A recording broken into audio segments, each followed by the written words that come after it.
To me, Kamara's the player that fits what Philly's doing. Now, here's the one thing you would say. Xander brings this up.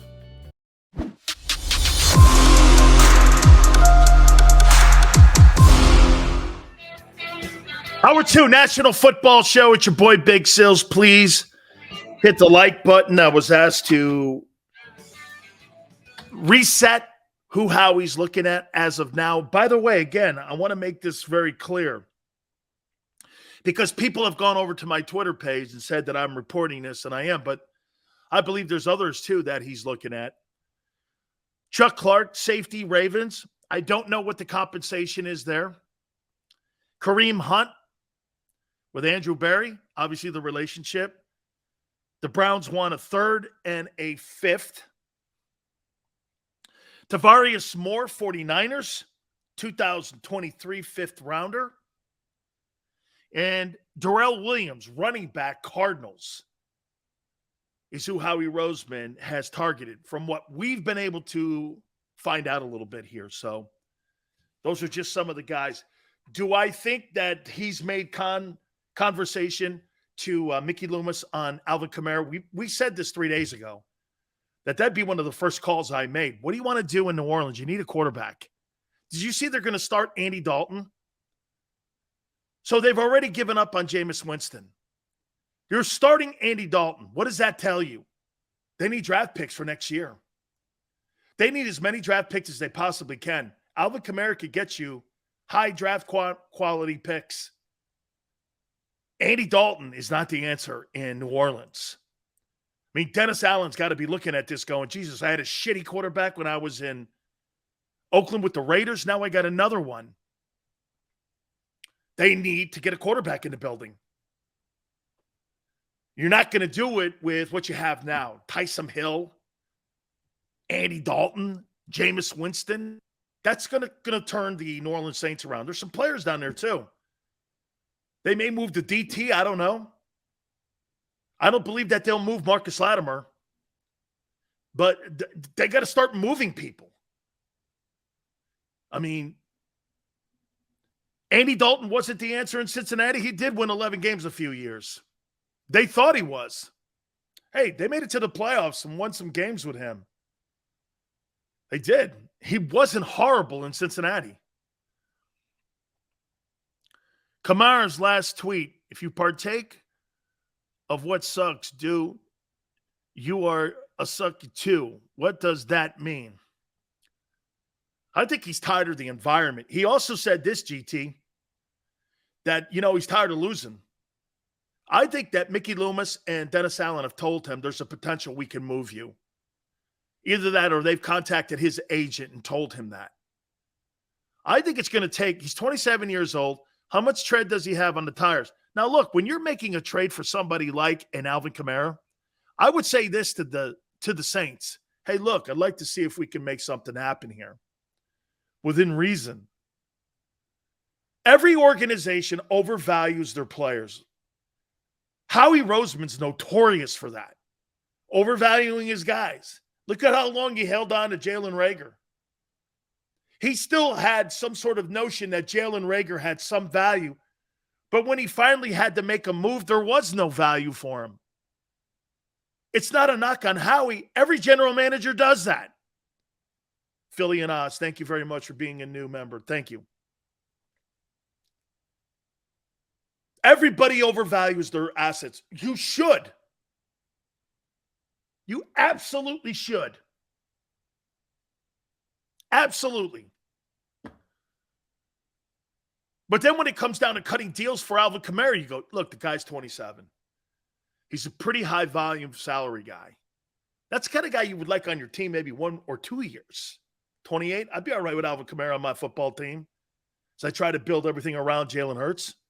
Then I try to get a duplicate player that matches his skill set, that's younger and cheaper. That's what you're doing. When you add a player like an Alvin Kamara, you bring him in, and what you do is you set the culture at that position. This is what we're looking for, a pass-catching running back. Not necessarily a guy that's going to be a 1,000-yard back, 800 rushing, 700 receiving. Brian Westbrook. He's like Brian Westbrook. He's a lot like Brian. Tough in between the tackles. Dude, there was like 5 years in a row he had 81 catches. Now, he had Drew Brees throwing him the ball. So, again, I mean, he don't have Drew Brees throwing him the ball. And by the way, those numbers will come down drastically in Philadelphia. But there'll be meaningful throws to him, which will actually put more tread on his tires. JM, that's another absolutely spectacular thing that you just said that nobody is bringing up about Alvin Kamara. That is wonderful. He is a spectacular pass protector. Do you know that that is one of the major reasons that many running backs, when they come out of college, they don't get playing time? Rashad Penny, it took him 3 years to learn blocking assignments in Seattle. That's why he didn't sniff the field. Wasn't that he couldn't run in between the tackles. He couldn't pick up blitzers. I'll tell you this, you know that kid in New York? He's underrated as a pass protector. Saquon Barkley's pretty good at it. He's a good pass protector, man. You know, when I watch him on film and I watch him on the 22, Saquon Barkley, man, he's good in the pass game. And I'm not talking catching it. I'm talking about protecting the quarterback. He's pretty good at it. That's good stuff there, man.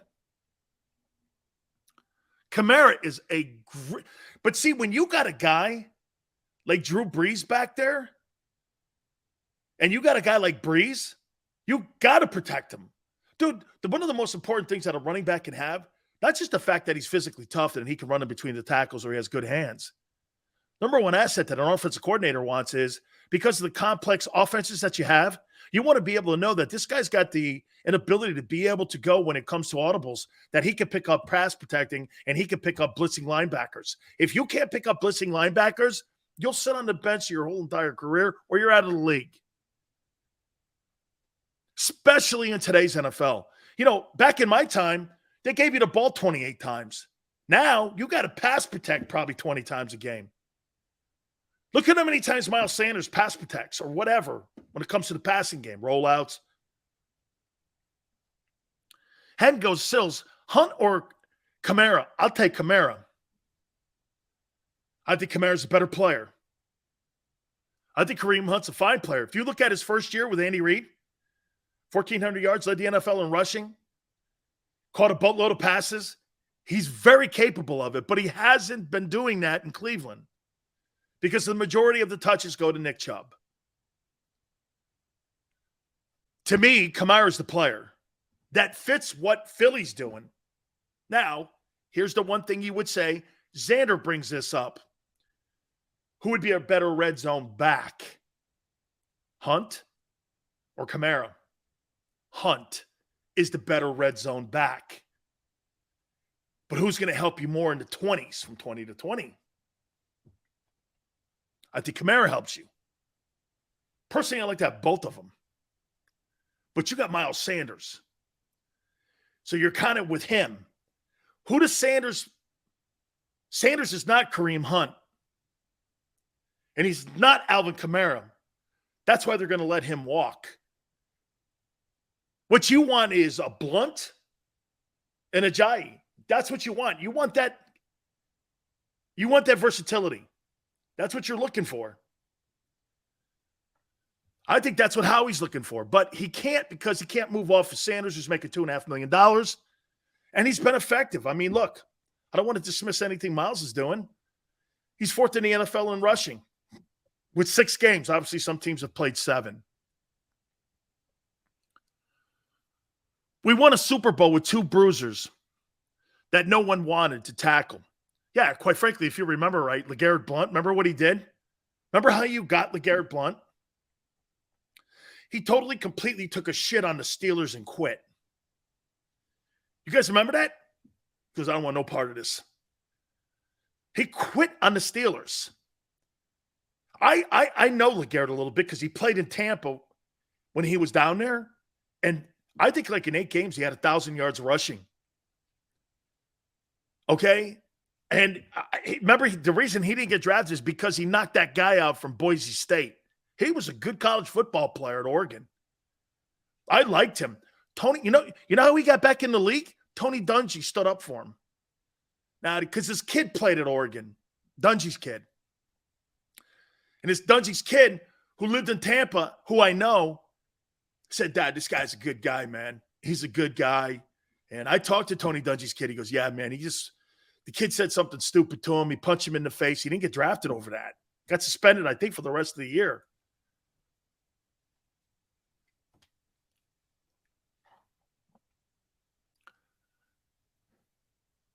They need a safety to get Jabril Peppers.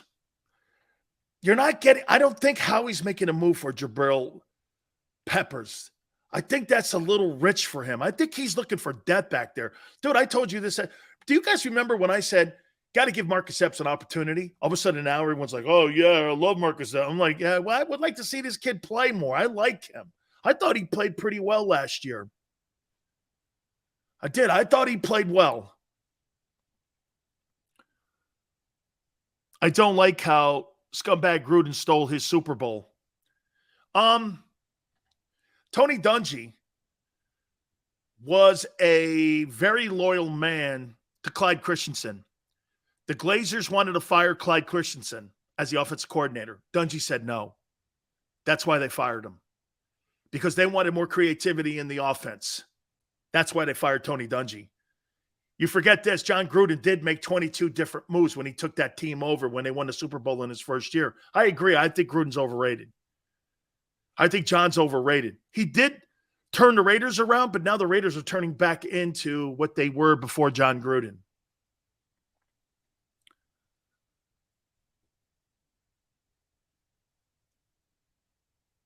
Team already has a top 5 rusher. Eagles don't have a top 5 passer. Daniel, you're not a top 5 pass rushing team. I don't give a shit what those stats say.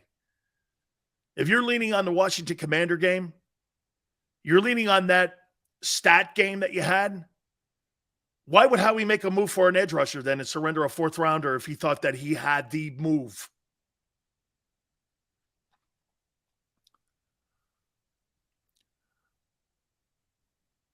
Philip says, I was watching the interview with Chris Long, and he was saying they won the 17 Super Bowl because it was overloaded with edge rushers.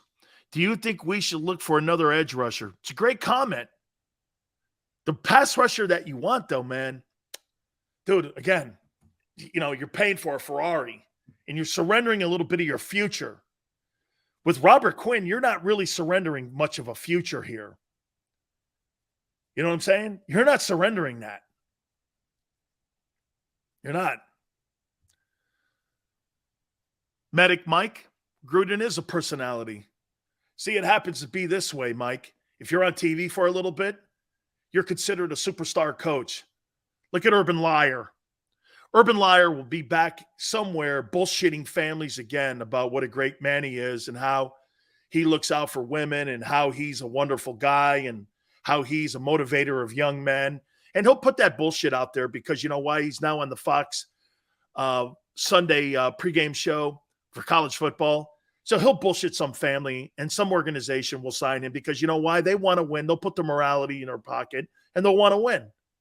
And that's why Urban Liar will get a job. There's guys like that. You see, most people will put their morality in their pocket because their pocketbook speaks to them more. They chase, you chase it. Joe Paterno. After a while, winning supersedes everything. Character, being a man, all of that. It's like a disease. Success is a disease. And if you're not level-headed with it, and even when you're on top, this is the one thing Hurts is doing exceptionally well. As great as everything is going in Philadelphia right now, he's kind of calming the waters with his personality. He's not getting too high. He's not getting too low. The excitement level for Hurts is not over the top, which is brilliant. Look at this shitty teammate in Green Bay. So he goes out and he starts calling out his players saying that guys should be having less reps. He goes on to Pat McAfee show. What's the problem with that? Jalen would never do that. What's the problem with that? What an absolute dick of a teammate. I would fight you in the locker room for that. Why couldn't you come to my face and tell me privately that? Why couldn't you look at me in the face as a man and say, you had a problem with my practice habits, me not producing? Why would you go on some sort of turds show and start talking about me like that? What a terrible teammate. It's a prime example of why he doesn't win enough. And I'm talking when it matters. He is an absolute asshole. Why would you do that? Is that really developing young talent around you and helping your young wide receivers by going publicly and saying, you suck and you shouldn't be playing? You know what his comment was? He goes like this. Nobody had a problem. They didn't say anything to me. No rookie or first-year guy is going to go to a legendary player like Aaron Rodgers and go like this. I got a problem with you. When you're a rookie, you're seen and not heard. What a jerk. This guy does not get it. It is so awful how he handles himself with his team. Let me tell you, man, there's no question that the Green Bay Packers, they must be doing, man. I just wish Jordan Love had worked out for us, or we would have moved off this jackass. Jalen Hurts would never. Do you think if Jalen Hurts had I'm sure Hurts has had a problem with something with somebody. Jalen's not going public and saying, you need to play better publicly on some show or on some sort of press conference or give you innuendo stuff.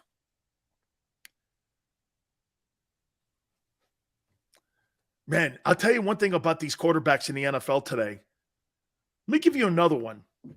Russell Wilson. Dude, I get your old lady is a celebrity. You're not.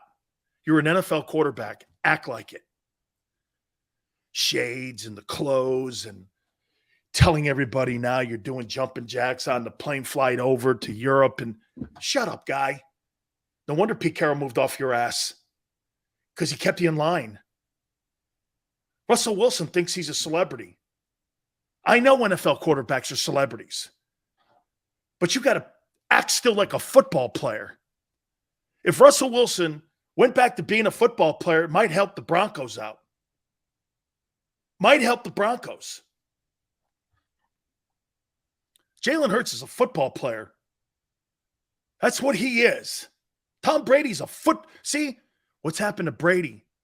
He's not a football player this year. He kind of is. What's happened to Brady? Now what's happened to every man or some men going through family issues. Family crisis.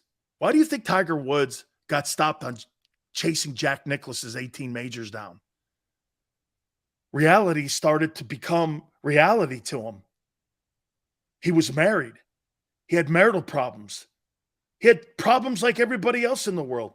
That's why Jack handled his life better. Jack Nicklaus handled his life better as a family man and was grounded. Tiger let it get ahead of him. And that's why Tiger won't chase Jack down. That's part of it. It's being grounded. That's why Brady's so brilliant. Brady, all these years, he's kept himself grounded. Never talked shit on teammates. Never did this. Never said anything nutty. Boy, being an NFL quarterback today, because you're under the microscope so much more. This is why, I was telling you guys, I don't really think intangibles matter that much, but now I'm starting to see when I see a guy like Aaron Rodgers, not with any, I know why now Jalen Hurts is rapidly improving as a man and also as a football player. Because you know why? Jalen Hurts has seen it, done it, been there, faced adversity, faced success. Look at the gamuts of what Hurts has gone through in his career, his brief career. You imagine this, Nick Saban, the greatest college football coach in the history of the world, When did Jalen Hurts and said you're not good enough to play at Alabama anymore? Or wait, I'll take that back. You're not good enough to start at Alabama anymore. Had his job taken from him. What did he do? He didn't run. I thought he was a great teammate for a year. Then he went to Oklahoma. Those guys all gravitated to him. Now everybody in Philly's gravitating to him. There's an innate thing inside that kid that people want to rally around him. That's why you see certain people that are the great leaders, military, politically, sports. Bill Russell wasn't better than Wilt Chamberlain, but they rallied around Russell because of the way Russell played the game and who he was as a man. Do you think Cowher is just a personality or a legit coach? I think Bill's a good coach. I think Sean Payton's overrated. He's got the same record postseason-wise as Mike McCarthy. What makes him any better? He had Drew Brees, too. Well, wait a minute. McCarthy had Aaron Rodgers. I don't know. Drew Brees, pretty good Hall of Fame quarterback, too. Sean Payton's overrated, but because he's on Fox now, he get an enormous job. Overhyped, overrated. I don't think Sean Payton's all that. We'll see. We'll see when he goes to another place if he doesn't turn into Belichick. Quarterbackless. And let's see if he wins. Are you aware of any validity to the Kamara Eagles trade rumors? Zach, I've been saying it for 3 days that I believe there's talks. I don't think that Howie's going to have to give up some big numbers for him. Okay? He's going to have to give up big numbers for him. And I'm talking draft picks, obviously. Hurts is also an underdog, like most people, and he's succeeding. Yeah, it's a great comment. You're right. Most people are underdogs in life. We're kind of all underdogs. People that make it, you know what I mean? We are. We're all underdogs. Life's the toughest opponent you'll ever play against, face in a fight or what have you every day. Life's a tough one because you fight them every day. You know, when you play a team, you play them every Sunday. When you fight life, you fight them every morning when you wake up. Joseph says, I'd rather have Hunt than Kamara. I don't know, man. I think Kamara's more versatile. JM, Brady should have married a fat girl. I don't think that's in the cards for Brady. I don't think you'll see ever anything fat around Brady. Kareem Hunt's going to cost you, though, a third and a fifth. Kind of expensive.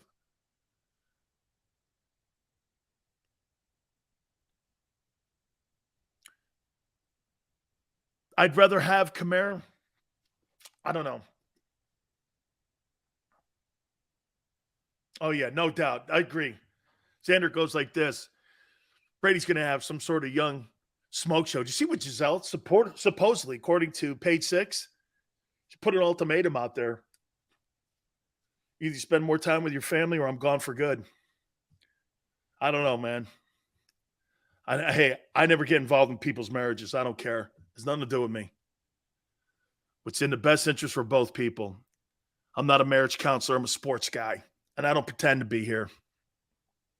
Don't you love the guys who are like Bayless and them guys? This guy here, you know, because, hey, I don't hate Aaron Rodgers because Aaron Rodgers didn't take the vaccination. I don't like Aaron Rodgers because Aaron Rodgers is just a shitty teammate. Yeah, I think the guys should really patch it up, you know, go to marriage count. Yeah, okay, man. I got enough to do with my own marriage of 33 years, thank you. Can you imagine that? Big Steel's been married 33 years. Wow. What a death sentence. I love you, honey. Oh, man. Oh, but on to me, man. Oh, no, God. I want to get to the top 10 NFL prospects here. I want to do this here because I think this is something that Howie is going to start looking at too as he makes the calls around the league as we get closer to November 1st. Jeremiah, I'm telling your wife, don't worry, dude. She tells me that same thing every day. Ugh. Here. Ugh. See, but my wife doesn't do that. She just tells me to go sit down. Matt goes, dude. Yeah. Doing mushrooms in the desert. I know. 33 years. I think your wife needs a show. No, because then I'd have to kill her. No, she knows too much dirt on me. Why do you think Cole comes on? You guys don't know. Jason Cole has so much dirt on me. Holy cow, man. I'd have to kill Jason Cole if he told you what he knew about me. I'd have to kill him. I'm not kidding. When he comes on in hour 3, I'll say this, man. I'll tell you what, he's the only reason that he comes on this program is because he's got dirt on me.